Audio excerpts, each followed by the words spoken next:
All right, hey there. So welcome to Monday Move where we enhance our asana. Today we will be working with Trikonasana or triangle pose. So let's get on our mats and get started.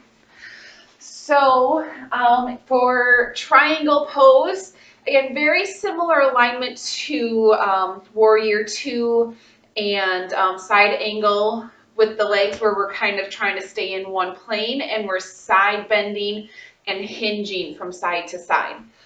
In triangle pose, what I see a lot of people do, they lock out their front knee and they don't give their body enough, they don't realize the potential of the amount of side bending their body can do. And then the other thing too is, like I mentioned last week, is trying to get that hand to the floor. So I see a lot of, rounding, taking the top shoulder down to the ground so the hand can touch the ground, which is not what we want either. So we'll kind of work through those misalignments as we talk about triangle pose. So to slowly work our way into it, I'm going to turn my right toes out here so they're facing the short edge of the mat. Like I said, so we don't want to lock out this front knee. So what I found is as if I ground down through my big toe mound and kind of lift my toes slightly, that kind of activates my quad muscles. So it gives me a little micro bend and a little softness in through my leg. Just like in Warrior 2 when I talked about alignment through the legs, we want to focus on the front leg. First, we want to make sure our knee is in line with our ankle bone, so there's a little external rotation. But when that happens, this front hip tends to jut forward. So if you go back to the Warrior 2, so my hips are open and they look pretty good, but then once I align my front leg, my back hip pops forward. So again, I want to keep that external rotation in my front leg, and now I want to pull this thigh bone so it's back in line with my ankle bone.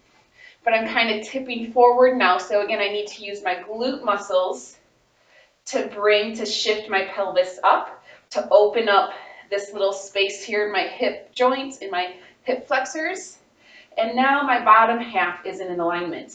I'm firmly anchored into my big toe mound. My thighs in line with my back ankle bone, and I'm upright. The next part we want to look at is the hip points. A lot of times with tighter hips, the back hip point tends to pop up. So my fingers are right underneath my two hips right here.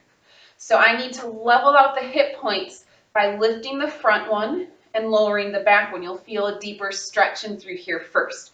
We want to level things out before we start moving. And now lift through your side body. Find length through your side body. Reach your arms up overhead. And then we're going to exhale our arms to T.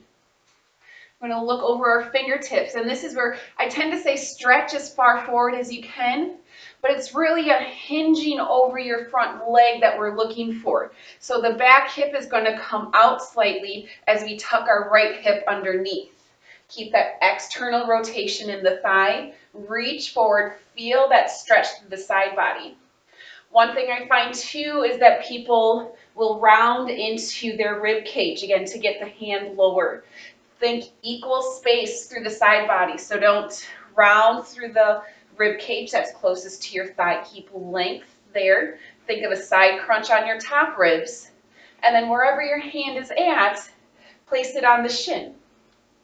If you have blocks handy, you can also use a block here as well. So a block, if you are newer to yoga, block in front of the foot, kind of in between the knee and ankle, depending on where you are. And then we want to stack our shoulders. So we want to rotate the under ribs forward, back ribs go back, and then the hand comes to the sky. If you are a little bit more advanced, you can take the block to the outside of the leg. And then inhale to come up. All right, so we'll do it one more time on the second side just to kind of review everything, and we'll be good for the day. So let's turn our right or left toes out. Again, the back heel just kicks back slightly. I ground down through my big front toe. I externally rotate this leg so my knee is in line with my ankle, the middle of my ankle, second toe. I check my back leg. Is it in line with my ankle bone? I scoop up my hip points. I level them out.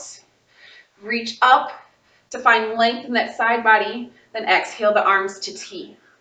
Keeping that length, I reach forward. Again, I'm hinging. I'm not just, because this is me reaching forward, but then you hinge a little bit further and lower the chest down. Think of keeping the top shoulder open. And then wherever my hand is, I just lower it down either to my shin or, again, if you have a block, inside of your foot, outside of your foot. And then the top hand comes to the sky. Rotating your ribs forward and away from your thigh bone, kind of a side crunch through your top ribs. I'm pressing down firmly through my feet. That helps with equal distribution of the weight here. Slightly scissoring them apart from each other, like you're tearing the mat apart to help engage through the outer hips. One more inhale. Full exhale. Gaze here can be down at your toes or up towards the sky. And let's inhale to stand. Turn your toes forward, step together. And that's triangle pose. So if you have any questions or comments, again, feel free to reach out to me if you want me to explain anything a little bit more in detail, or if you have any aches and pains with triangle pose. Again, let me know so I can help you. Have a wonderful rest of your day, a wonderful week. Namaste.